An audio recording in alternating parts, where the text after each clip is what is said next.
All right, I think we can go ahead and get started. I'd like to welcome everybody to our Passing the Torch series. This is part two. Last week we had a very good conversation in part one, but this week we're privileged to have Joy Cunningham and Kimberly Mobley. Joy Cunningham is joining us from VANOMA, and she will be interviewing Kimberly Mobley of North Carolina NOMA. Zakia, would you like to go over the housekeeping for today and any additional introductions? Sure, yes. Hi, I'm Zakia. I'm president of NCNOMA. Happy to have everyone here for part two. Some quick housekeeping items. We just want to keep our cameras off and our mics muted. We are recording and we will be sharing those either this week or next week to our YouTubes. And additionally, if you have any questions, you can add them in the chat. We'll be monitoring the chat throughout and then have time for questions at the end.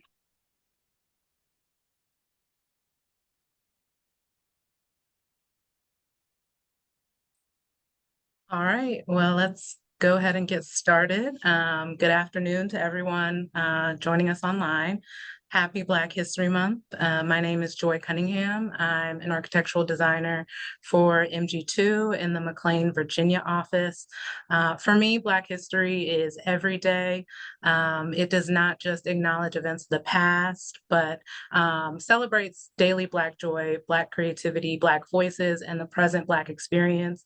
While it's important to acknowledge all the people and events that encompass Black history, never let us forget the Black history that is happening around us and through us every single day. I'm very excited to share this platform today with Kimberly Mobley to showcase her unique Black experience and accomplishments in the architecture industry. So without further ado, let's jump right into the conversation.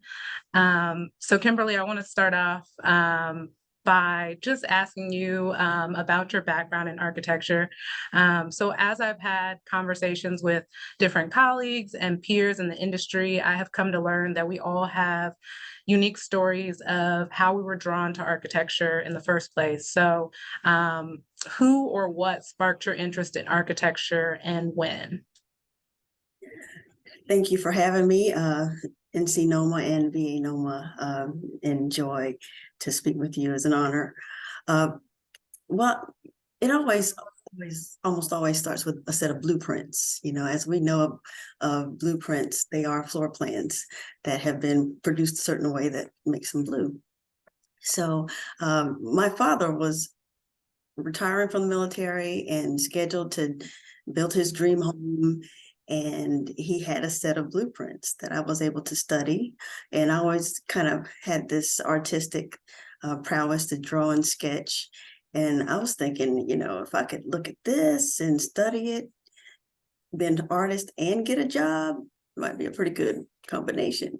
So I studied those drawings, and I saw where my room was going to fit in the plan, and how we were going to have this wonderful transition from the home that we were in into what we had envisioned. And then I slowly start to see how what he was building did not resemble at all what was on the plan. And it was my first venture of value engineering is my takeaway from it. But I didn't know an architect. I just knew that to be able to put the skill of drawing and the space related to it would be something that I would want to pursue later. I just knew. So you did your undergraduate degree at Clemson University. So Clemson, it's my understanding that they just celebrated the 60th anniversary of the university's integration earlier this year. So I just want you to share with us a little bit about your experience at Clemson and what the history of the university's integration means to you. Well, Clemson, for me, I didn't really know of Harvey's story prior to me applying to the school. I knew it was the only accredited South Carolina school option for me for architecture. But to find out that Harvey was the reason I could even go has been a huge deal for me. He did visit the school when I was a freshman there. I attended a Black Student Promise program. He was the speaker. I was able to meet with him afterwards and got his autograph. And upon graduation, he invited me to interview. And I've been able to have him as my mentor for the first 22 years of my experience out of school, taking me from A to Z as an intern through licensure. And as I start to look back on his experience, I began to really appreciate, of course, being able to personally thank a living legend, for the path that he blazed for you, but also to respect him as the person that he is, and to acknowledge that he's got a legacy on a lot of different levels. It's not just architecture, of course. We have this integration effort, but he and his partner, late Jeff Huberman, really set the bar high for leadership and the culture in their firm, and how they were already in that DEI diversity mode long before they had a name for it. And so when I think about Clemson, it was a good liberal arts experience for me. I was able to go in and really maximize what I think my potential was, or what I thought it was at the time. I had to navigate it a little bit to make my connection to the College of Architecture, but I experienced grace along the way. So that was a good start off. Following up on that, and just thinking about sometimes how challenging the architecture experience can be for anybody. If you could give advice to yourself as, let's say, a third-year student at Clemson University in the architecture program, what would you say to her? I'd say not to be concerned that you might be the only person that looks like you in the room. I'd say that first. But it would be a really good idea to open your mind and your heart and maybe connect with someone that you could stay connected to throughout the journey of it, and use the time to be intentional about your life. I mean, pay attention to your life. Use the time to establish a strong sense of self. Not always easy to have that as top of mind, but necessary. And have a strategy on how best to do it, but be open to the possibilities of relationships, and understand that there is a process. Everything that's worth having requires a process. And so perseverance and discipline are paramount to achieving anything of value.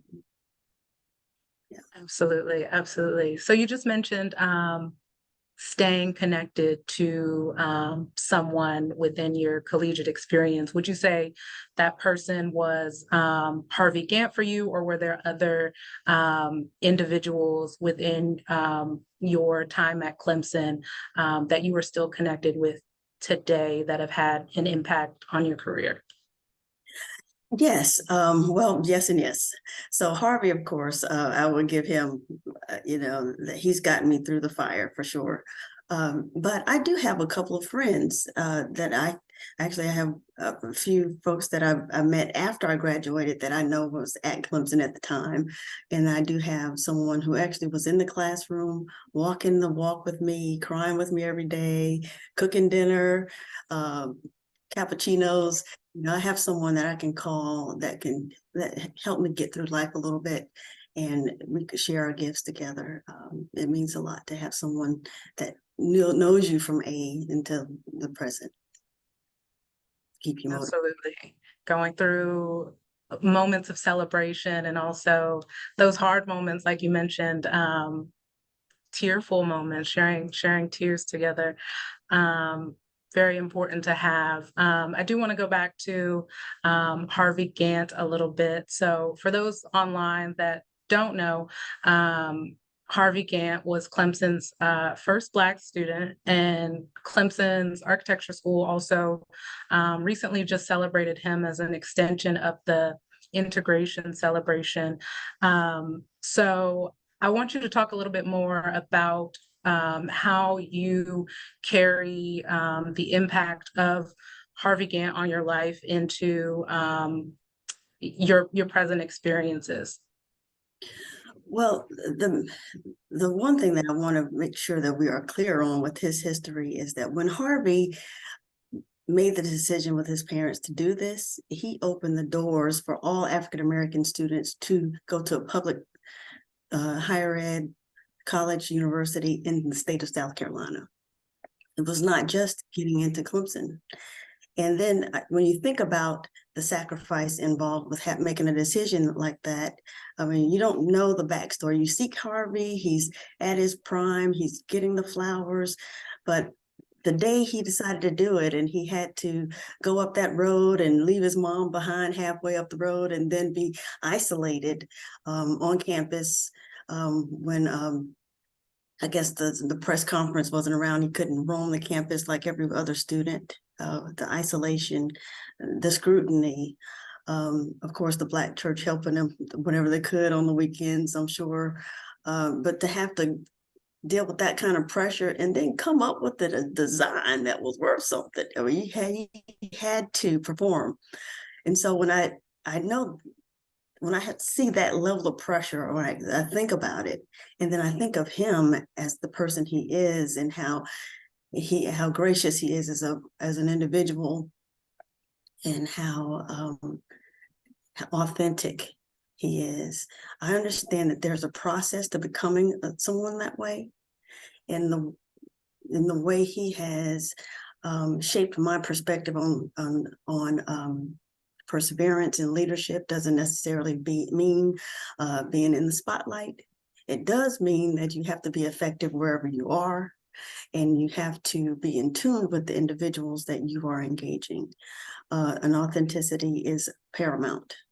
But the grace that he would give me sometimes is, Kim, it is the practice of architecture. You know, I might get a little unglued about something that didn't go quite the way I thought it would be, but he would always give me that grace. And that is something that I intend to pay forward, or I try to whenever I engage my colleagues. And also the leadership part of it, to be able to cultivate a team with the kind of influence and encouragement for you to be the best you can, so that you of course, I understand you will elevate the team, but I really want to make sure that you're creating a situation where you can really maximize your potential. That's the greatest gift that I believe he's given me and my colleagues. We've all stayed with him for about 22 years of our career, so it was a rare thing to have that kind of longevity, but it was just home. It was home. And so thank you, Harvey. Thank you. Take us a little bit through your journey at Gantt Huberman. So tell us a little bit about the role that you started out as when you were originally hired, and kind of, I guess, where you left or where you ended up when you departed from Gantt Huberman. So part of the grace and the internship and having it be a well-rounded experience, which, by the way, as an intern, I encourage you to seek out a place that is really into exposing you on a comprehensive manner in terms of all aspects of the profession. I was able to get the role of acting an architect, an acting project architect, where I could lead the design and work with the team to take a project from ideation to fruition. And I was able to work with a school. I think a number of my colleagues kind of bought in, and we really bonded over a project in Charleston. It was an opportunity to do a K-8 school, and this was a way that I could really see that architecture was going to give me the biggest bang for my buck in terms of service. I mean, it's very important work to attend nonprofits and read to children on certain days of the week, and whatever kind of influence that you can have on a positive nature for the individual child. But as an architect, we have an opportunity to do something more dynamic, more long lasting, to serve more. And this particular project enabled me to see the influence of what I could do with my work. If we can imagine, we're at a site that's opposite the high tide in Charleston, and it's hot, and at high tide the water comes across the road and it floods the existing school, and you have this stench of heat and moss and whatever the beach leaves behind, and it's surrounded by a public housing area. And so if I'm a kindergartner, I'm aspiring to go to school with my big cousin one day, and I have all these ideas about what kind of teacher's pet I'm going to be and how I'm going to help the teacher.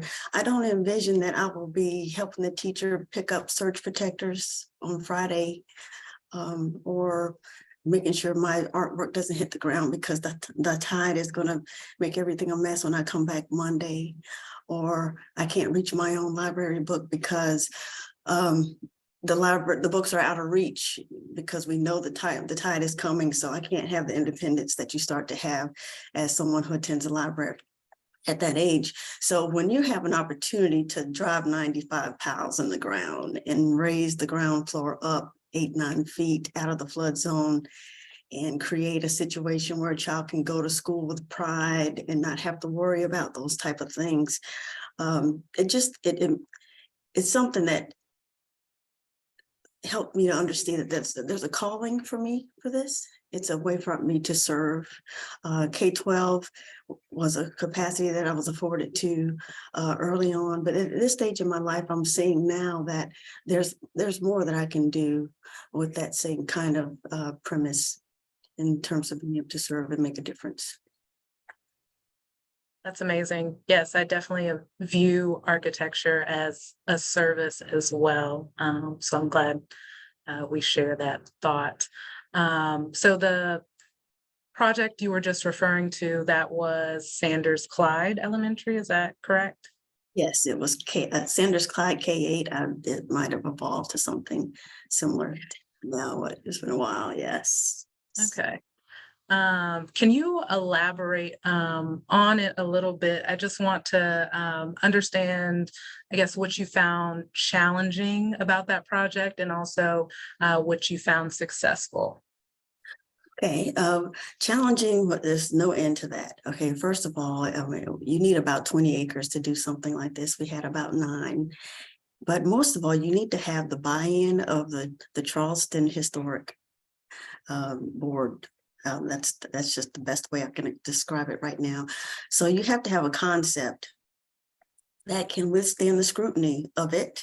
The site you can see from the old Cooper River Bridge, now the Arthur Ravenel Bridge, and I was able to take some inspiration from the adjacency of the bridge, and also they wanted to have an arts infused school so that they can invite folks who participate in the Spoleto Festival. They can come in and have a good place to show off their wares and their instruments. And they had a dilemma that they really wanted to have K to 8 years old, and how do you stay in one building like the Little House on the Prairie and just stay there all your life and have some interest? So we had an opportunity to kind of have the students graduate from one wing to the next and use a U shape to enclose a corridor or a courtyard so that we could use a single loader corridor for the first time in my life, so that you can use one side of the corridor so looking down into the courtyard to make sure everybody felt secure. And to be able to raise the floor up 8-9 feet was a challenge because you have accessibility issues. And so I affectionately call the project Ramplicious. We had to really ramp this thing, we had to wrap some ramps around this thing, but we extended the porches extended them into porches. So they were extensions of the classroom that kind of ramped down into the play areas. We were able to make the most of the elevation change. But again, at the end of the day, going through the scrutiny of the Historic Commission and to be able to satisfy having exposed structure, having a place for the kids to graduate from one side to the other, maintain a small site, and have security with the shape of the form of the building, all gave a testament to the strength of the concept. I mean, we had some back and forth with how the skin looked, but even that didn't really adjust the form and the intention of how the flow of the project was supposed to work. And when you're going through college in the design, the first, second, third year, you're really trying to establish how you can develop a concept that will withstand. So you have something that once you take the value engineering part of it, you shed those layers.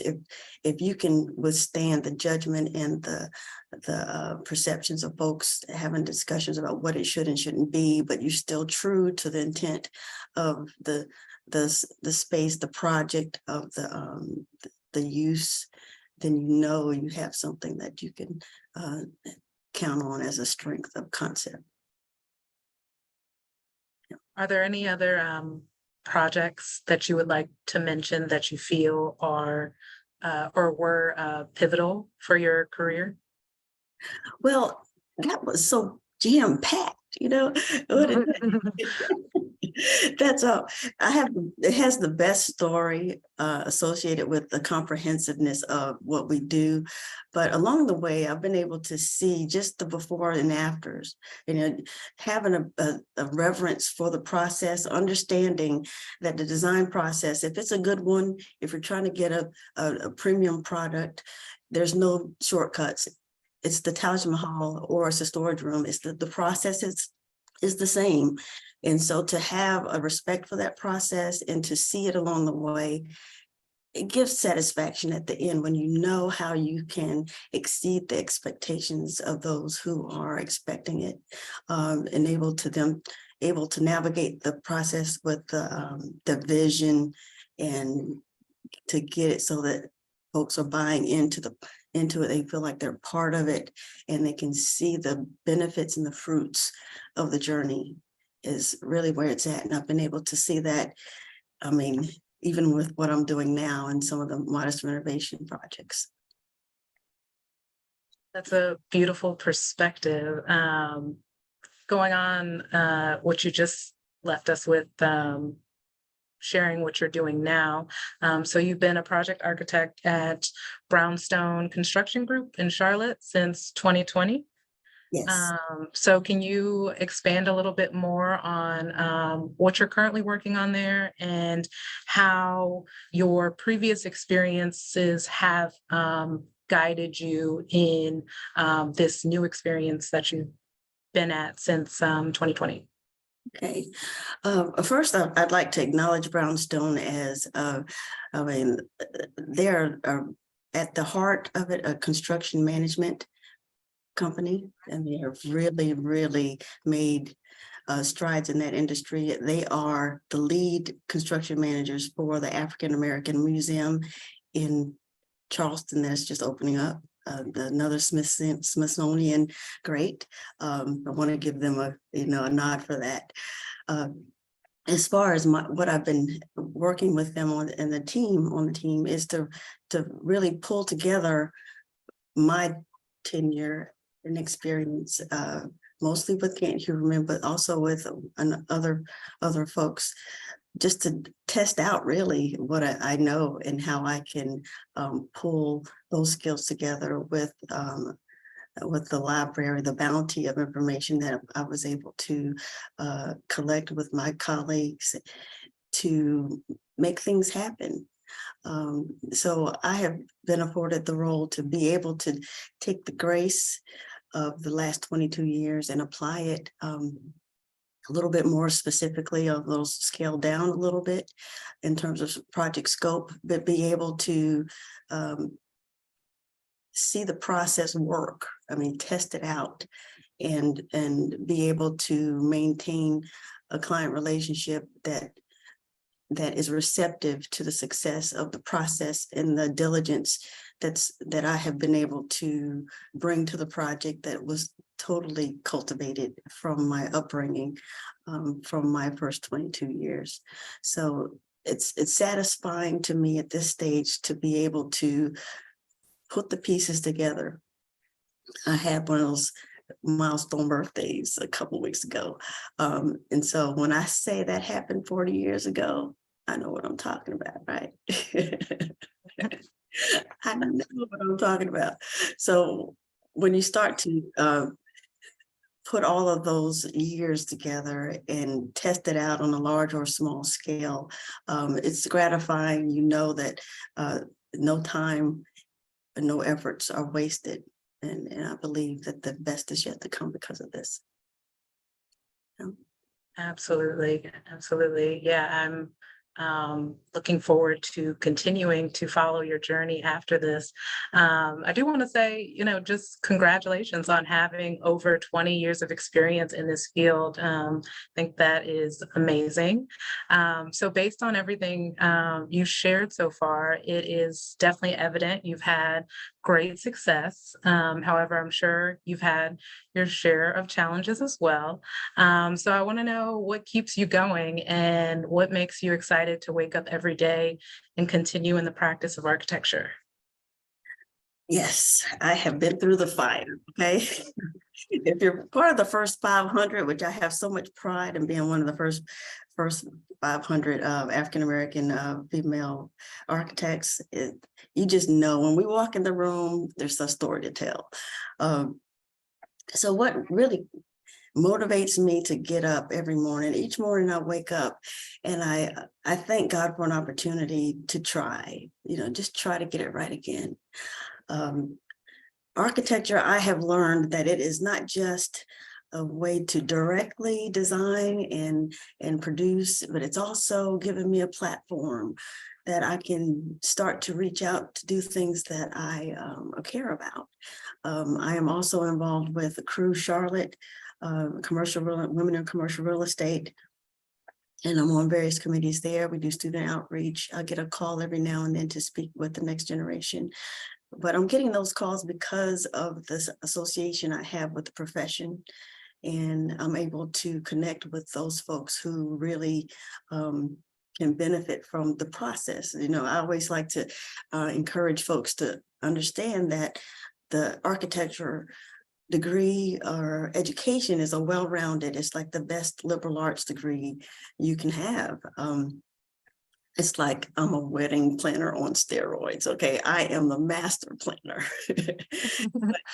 You could take that concept and apply it to everything. So, as I start to go through the journey and make some realizations for myself, I always want to challenge my colleagues and my next gen to think about themselves or plan their lives much the way we do projects. I mean, we always think about the end, have the end in mind first, and that schematic, that idea has to look like something before the developer can sell the vision to get it funded or supported.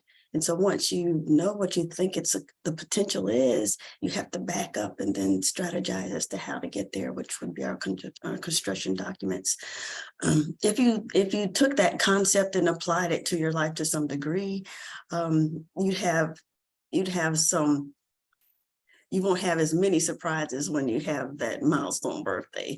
When that time passes you by so fast, you'll have some intention associated with it. But I wake up every morning trying to pull all the people together, understanding that what I need is in my hands. If I could stop and recognize the bounty that has been afforded me over the years. Yeah. That's amazing. I'm sure that perspective is appreciated by some of our listeners, as it is appreciated by me. Sometimes, like I said, it can be challenging. So definitely need that motivation to continue and to try, like you said, every single day. So as stated earlier and on social media, this series is passing the torch, and it's meant to represent the passing of knowledge on to the next generation? I know you just mentioned a few ways in which you do that. Can you expand on that and just share how you are exemplifying passing the torch in your life outside of this discussion? And what are some key things that you want the next generation to know? Yes, I had mentioned the platform. So whenever I get a chance to share privately or with a group, it's just really a message of perseverance. I am a mother of a 17-year-old. My baby is almost a man now. I guess he is a man now. We're still debating it, but I want the next generation to be clear on the process. We look at folks that we inspire to be like, and there's nothing wrong with that, and that's important and critical. We have to be selective as to who we are looking up to, but we have to also realize that there's a story behind every person. I mean, there's a story behind Beyonce. There's a story, of course, behind Harvey. They didn't just wake up and get there. I mean, you have to have some grind in it. You have to be willing to put the work in. And sometimes failure is part of it. You have to look at failure different ways. Not really failure, it's a way to kind of get you readjusted. It's another way to learn. I'm not going to sit here and say that I passed the exam right away. As a matter of fact, my IDP file might resemble a rap sheet. It's just trying and trying and trying again to keep pushing forward. And once you get to the other side, which I guess I probably persevered through that so that I could speak with you today, looking back at it. But the biggest thing I want next generation to understand is everything requires a process. It requires discipline. It requires some self-awareness. And that's the key to life. I don't care if you're doing architecture or anything else that's worth doing. And it should apply to relationships. It should apply to anything that you can do and move forward and bring someone else with you. Is also a good way to ensure you having benefits along the way, to be able to be mindful of those around you, to serve. So I'm actively involved with a few committees. Like I said, Crew Charlotte, my husband and my son and I, we do train in martial arts. For me, I'm out of my comfort zone doing that. But it's good because I've looked at it as a way to kind of parallel my my mental capacity in terms of being able to have the competitive edge, being able to find out how I see myself. Sometimes somebody can take my lunch. Other times I can stand up there and say, not today. So it's always a good idea to get into something that you don't necessarily feel comfortable in, just to keep that edge, that side of you alive. That's why I continue to stick with it. It's not necessarily the joy of going to class every time it's required, but there is some satisfaction in being able to have a tenure with it and to have persevered to some degree and have something to share with your family and your son kind of grow in there with you. So I encourage anything that can get you out of that comfort zone, but feed you in a way that you wouldn't be fed normally. Yeah. Martial arts is such a fun fact. I love that. And I can see the benefits that, pursuing that as a hobby has brought you. You mentioned being inspired. So I want to know, obviously, Harvey Gantt has inspired you and really impacted your career, but I want to know who outside of that, whether it's, somebody in your family, someone you've worked with, or even a public figure, who inspires Kimberly, or what? It could be an event, it could be a project. Just want to know what inspires you. Okay. It shouldn't be a hard question, right? There are several folks that get me inspired, but really, as I go through life, I am just so driven or drawn to peace and the self-belief. I think we all on some level struggle with it. Just having a peace with that. If I can say that there's some folks that get past 50s and 60s and they just got that I don't care what nobody think kind of attitude. If you can get that sooner than better, then that's where it is. When I watch folks who really have perspective on just time, not necessarily things, are very intentional about what they do, how they spend their time, understanding that we won't be getting any more of it. Those are the type values that are really resonating with me right now. There's several superstars that I guess on some level have mastered that. And I can see my parents, my aging parents and in-laws having to come to terms or being content with the life that they've led, and I mean a rich one, indeed. But those type of things are really kind of my goals right now, to strive to maximize that. So, so as you know, only 2% of licensed architects are Black, and only 0.3% of licensed Black architects are women. You shared earlier you were part of the first 500, which is incredible. So what does it mean to you to be part of that first 500 of Black licensed women? Oh, the pride is just unbelievable. I mean, we really need to get some sort of logo, T-shirt, something, something. But what it tells me is that we are definitely going to be part of the solution for what plagues the country. I believe our profession is starting to wake up now to understand the value of our perspective as we start to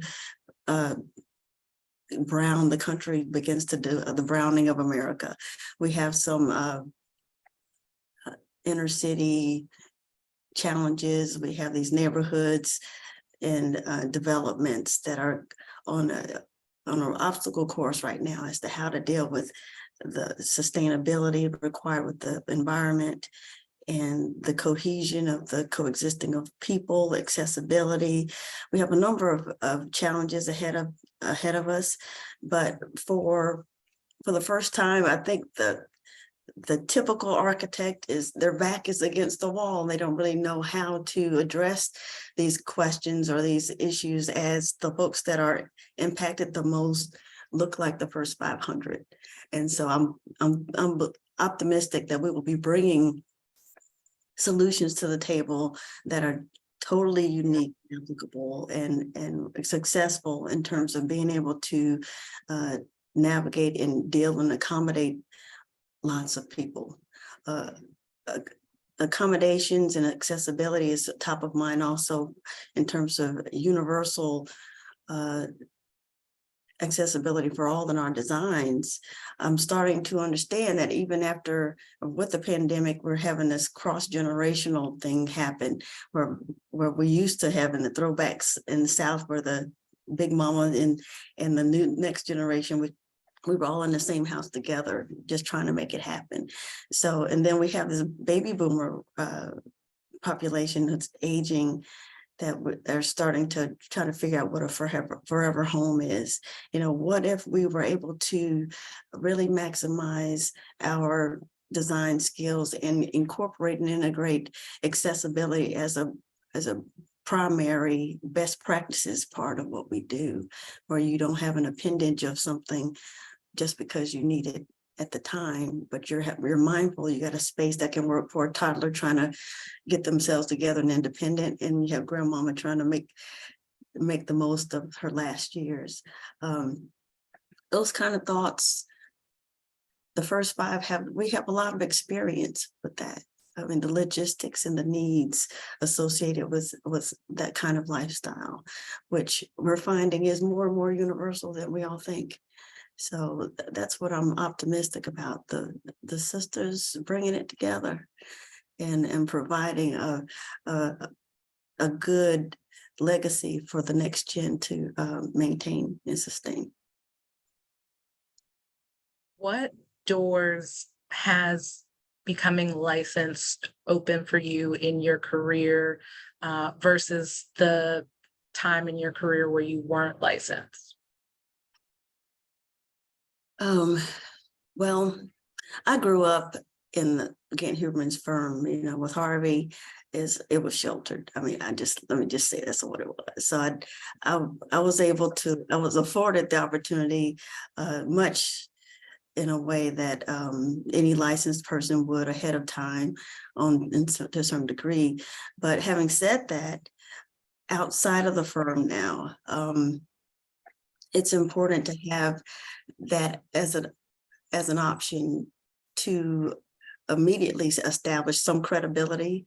I know if I were to go out and to practice on my own, there are some certifications and that a license would help to cultivate, open some doors in that regard, depending on what kinds of contracts I would need to have available to me. Also, to be able to make inroads in the education, as far as being able to officially be on board with a teaching staff or some sort of insight that you want to bring in a professorship. It's not a requirement if you have time behind you, but it does help to have the licensure with you in that regard. Any partnerships that you want to pursue with other licensed people, engineers or otherwise, I believe it has value there. So to persevere to get it made sense for me. I don't say that's the end all to be all, there's many people that are doing very well because they've carved their path out intentionally. They've gotten track records. They know who they need to partner with to make things happen. So I'm not going to say that you can't succeed without it. And I'm not going to say that there's people who have it that have been terribly successful. It's like with anything, it's the individual. It's how you maximize your potential. And if you can use it to get you some credibility, to get you a platform, to get something that you can leverage to get at what it is you need or you want to have happen, it's worth having. It's worth having to do that. Absolutely. Following up on that, what advice would you give to emerging professionals in this industry pursuing licensure that are in the process of studying or taking exams? Well, that's where I happen to be an expert. Well, especially if you have experience behind you, you just can't look at it as some evaluation of whether or not you're capable. It's a process. It's a gauntlet. It's something else that you kind of have to set aside your ego to understand how to play. I'm not going to say play the game, but I just said it. It's a way to satisfy the criteria. If you can imagine they need to set some sort of standards for you to be able to deal with the life, safety, and welfare of the public. I mean, that's a serious matter, right? So for you to be able to have that responsibility, you have to go through whatever. But to be able to have self-discipline and to be optimistic that you may have to run it by yourself a few times. I mean, I had gotten to a point where I would schedule my exams on Monday, thinking I would go through the weekend. I'd cram, I'd be fresh Monday. And, one year, I'll share this with you. One year, the year Michael Jackson died, it was like Sunday night before my exam. God rest his soul. But I'm like, look, man, I got to take a test tomorrow. You can't be doing that, This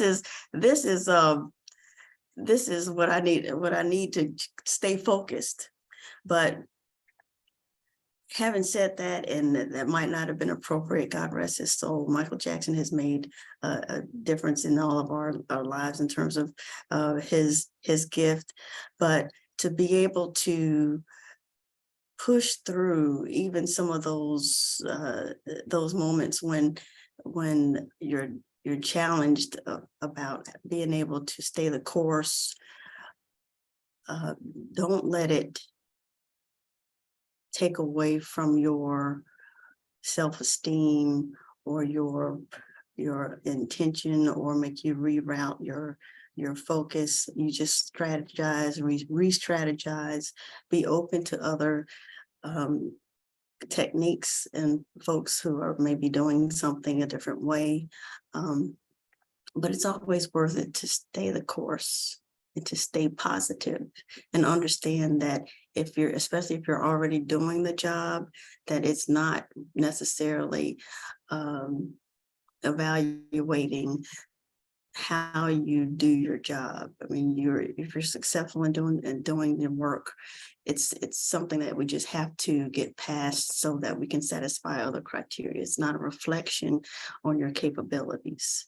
And to keep that in perspective is paramount. It's not a reflection on your necessarily capabilities, knowing that we can all always reach out to each other to fill any gaps that we need along the way in the real world. When we have a project and we have to have support in certain areas, we always have the opportunity to reach out to get that team the way we need it to be successful. So keep that at top of mind and turn your radio off. Yes, that journey can be quite challenging and hard to get through. So I think what you just shared is very valuable information, and I appreciate you sharing that. So I think this is my last question. If anyone wants to put questions in the chat, that is welcome. So what I want to know is just what's next for you. What can we expect to see from your career moving forward? What particular values do you want to uphold? And what do you want your impact to be for the remainder of your career? Well, my intention is to maximize and pay forward some the bountiful, the grace that I've been afforded. So whatever I'm doing, I am intentional about using what I know, understanding that what I have in my hands will get me there, and helping others to understand the same. I have a commitment to the next generation in terms of what my perspective is on the value of education and self-improvement and understanding the process. So I will be looking for opportunities to be able to do more of that, to share it. I do have a few individuals that'll call and reach out to me every now and then that we crossed paths years before, and they're starting to come into their own, which is to be part of that, where they would come and let me know, give me an update as to where they are, means a lot. But that is the goal, to be able to pass that along.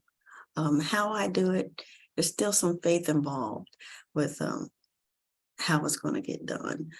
I believe that I still have a lot in me to share, and I will just be looking more intentionally as to how best to do it. I think that's about how I'm gonna have to address that one. I don't have any secrets or anything, but I just feel like I'm at that point where I can put it together and make the most of what it is that I've been doing. And so that's my goal, is to try to seize those opportunities as much as I can. That's wonderful and so important. And I know for me personally, I will continue to stay tuned to Kimberly Mobley and her continued career, continued success. And I hope those joining us online also will as well. I will see if there are any questions in the chat. And I guess I will also welcome anyone coming off mute to ask questions as well, since I don't see any in the chat at this time. That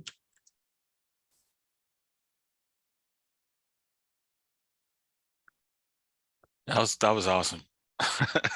I'm truly inspired and glad that we had this conversation today. And I think that we need to do more of them. We just kind of thought of this as for this month, but I agree with what you said earlier, Joy, about having Black History kind of all year round. Yeah, so like Joy said, the floor is open for any questions or comments for Kimberly.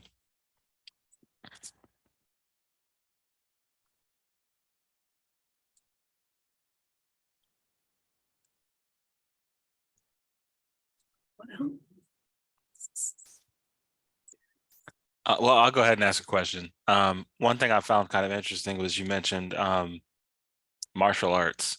Is that something that you've always done, and was it always directly related to like having a good balance between like, architecture, the demands of the profession, and then having an outlet? Yeah, well, I wish I could defer some of these to my husband, but really, going through my earlier years, I did have this thing of wanting to be an independent woman, and so that would mean I have some women's self-defense classes to kind of get me started there. But as I started to evolve and life came through, I had an opportunity to bring my son in, and my husband and I thought that it was a good idea to kind of get him started early. And you have this whole discipline perception that they and it's not really a perception, some sort of values that you want to craft in your youngster. But as we start to train with him, I start to understand that it's not an easy thing for me. I mean, it looks easier than it is, but to be able to go through the classes and to sustain and to be able to even see yourself on the mat with an opponent to actually engage in competition was a level that I had not envisioned before, and has been the challenge of my life, actually. But after a while, you start to realize that your strategy for competition parallels how you live your life. I mean, are you good at setting boundaries? Why do I keep getting kicked in the same spot every time? Because there's certain things that you have not afforded yourself in your strategy as to how you can navigate certain things. And so as I start to look back in the last few years of my competitive life, I start to parallel, these lessons that I have to keep learning over and over again, because I haven't been able to translate them into my mental capacity, I mean, I guess my IQ, I should say my IQ for the game. And sometimes that parallels your IQ for life and your profession. Just how competitive are you? How firm are you in your self-belief? Those kind of questions start to come to mind when you're physically engaged with this activity. What are you really made out of? Those kind of things. So the jury's still out on some of that for me, but you can't do much like you used to. Excellent. I don't see any additional questions. I think, Joy, you did a wonderful job of asking a lot of great questions. I think we got a lot out of today, and very appreciative of your time. And I want to thank everybody for coming out today. We will eventually post this, so you can please share it with your network and your colleagues for those who are unable to join this afternoon. Zakia, do you have any final words or thoughts?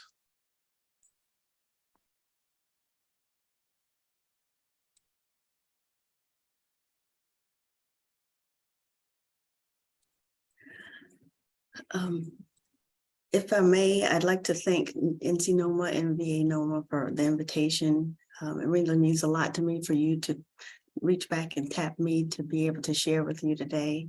And especially with it being Black History Month, the honor is it's just all mine. So thank you so much for the call.